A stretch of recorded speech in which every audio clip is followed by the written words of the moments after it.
Apple подготвува нова верзија на својот премиум паметен часовник, часовникот Apple Ultra 3, кој ќе донесе значајни подобрувања, вклучувајќи поддршка за 5G и сателитска комуникација. Според најновите извештаи, компанијата сака да ги прошири можностите за комуникација на корисниците, дури и во области без мобилен сигнал. Со додавањето на 5G, часовникот ќе овозможи побрза поврзаност, подобра навигација и повисоко ниво на автономија од iPhone. Истовремено, сателитската комуникација ќе биде клучна за итни ситуации, овозможувајќи испраќање пораки или повикување помош во изолирани области. Apple часовникот Ultra 3 најверојатно ќе биде представен во септември, заедно со новата серија на iPhone. Цената и останатите спецификации се уште не се откриени, но очекувањата се дека ќе остане насочен кон професионални спортисти и авантуристи кои бараат издржливост и напредни функции. Астронаутите на НАСА кои се заглавени на меѓународната вселенска станица поради одложувањето на нивното враќање можеби ќе добијат дополнителна плата за прековремена работа.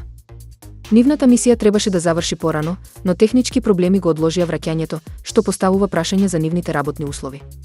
Според договорите, астронаутите добиваат фиксна плата, но долготрајните мисии можат да доведат до нови преседани во начинот на компензација. НАСА во моментов ги разгледува можностите за финансиски надомест и дополнителни бенефиции за екипажот.